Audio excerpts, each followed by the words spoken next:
चुकी थी, लेकिन प्रभु ये नेत्र हैं जो आपको देखना चाहते हैं, आपके वश में है, इसलिए अभी तक मैं जीवित हूँ।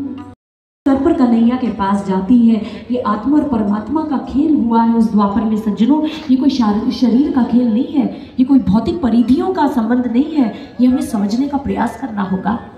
अगर हम दक्षिण भारत, उन्होंने इंद्रियों को विजयी किया है, और ये गोपियां भी अतिरिक्त इंद्रियों की पहुंच बड़ी दूर है, वो आंतरिक लोक से संबंधित बात है। देखिए कैसे कैसे प्रमाण है, और हम गोपियों पर कन्हैया पर लांछन लगाते हैं। और हमें आशा है कि आज के ये प्रमाण सुनकर आपके मन में अगर कभी आएगा भी, या किसी के मन में आएगा, तो आप उसे समझाने का प्रयास करेंगे कि नहीं? हाथ ऊपर करके बताइए कि हमारे कन्हैया ऐसे नहीं है। वो तो बालक थे और गोपियां बड़ी बड़ी आयु की थी। वो तो भक्त और भगवान का संबंध निभाया जा रहा है। नगरी बड़ी अच्छी है। कन्हैया मुस्कुरा दी, अरे नीचे स्वर में मत बोलो, साथ में आई है। दूसरे दुकानदार ने कहा, भाई साहब हमने सुना है, अरे इतनी सी बात नहीं, अरे वो देवकी के गर्भ की 8वीं संतान है। तो दूसरे तीसरे ने कहा, तो सीधा सीधा क्यों नहीं कहते कि कंस का काल है और हमारे तारनहार है। और सभी मिलकर जयघोष लगाने लगे। तो बोलिए वृंदावन बिहारी लाल की। आज मथुरा के लोगों की वही दशा थी। वो अज्ञानता के अंधकार में डूब रहे थे, कंस के अत्याचार में डूबे जा रहे थे, और प्रभु उनके लिए जीवन की रोशनी बनकर आ गए। उनको ऐसा आनंद आने लगा। उनकी दशा ठीक ऐसी है जैसे एक मरुस्थल में, मरुभूमि में एक व्यक्ति प्यास से भटक रहा है, पानी की तलाश कर रहा है, और उस जल राशि मिल जाए तो सोचिए उसकी खुशी का क्या पारावार होगा। ठीक यही मथुरा के लोगों के संग हुआ। वो भी भगवान को देखने के लिए तरस रहे थे, और भगवान अमृत रूपी जल राशि के रूप में उनके जीवन में आ गए।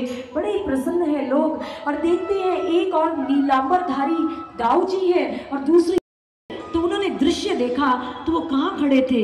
उन्होंने कहा, वारी भीड़ क्या कल्याण कर दिया मेरा, कैसी कृपा की है तूने आज कि मैं कन्हैया और दाऊ जी के बिल्कुल सामने आकर खड़े हो गए माली काका।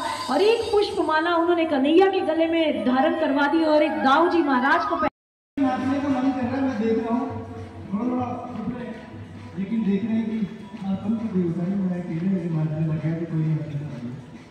उसको जो मैंने कहा था ये प्रभु का दरबार है, कैसा मन करे ना तो थोड़ा बहुत नींद लग रही हो, जब ठंड लग रही हो तो गर्म लग रही है। एक बार हाथ ऊपर रखे, धीरे अगर मन करे नाचने का, उठने का, खुली छूटे जी। प्रभु है और आप हैं, आपके भाव हैं, कोई नहीं जज करेगा, कोई नहीं जज करेगा। चलिए आइए। कृष्ण बलराम आए हैं मेरे घनश्याम आए हैं, कृष्ण बलराम आए हैं मेरे घनश्याम आए हैं।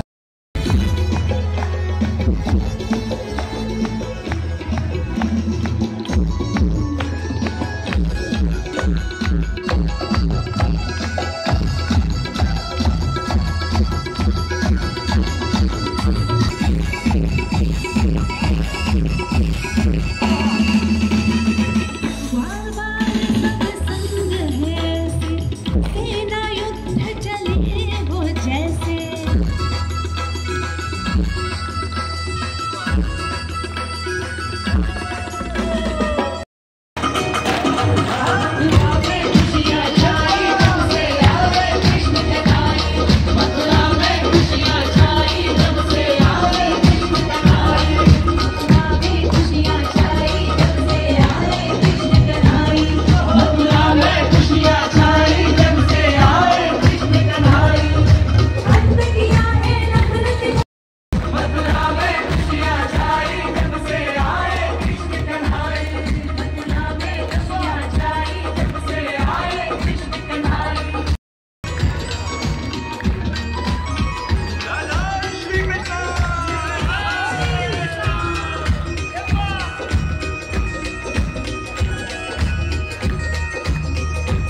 जग की अवधारणाएं बदल रहे हैं, हम जग की अवधारणाएं बदल रहे हैं।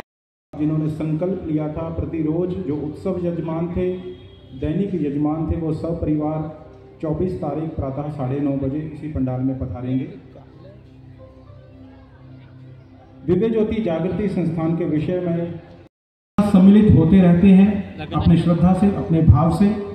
तो दिव्य ज्योति जागृति संस्थान की कुछ आध्यात्मिक व सामाजिक गतिविधियों को अवगत कराती एक छोटी सी डॉक्यूमेंट्री फिल्म अभी आपके सम्मुख प्रस्तुत की जाएगी।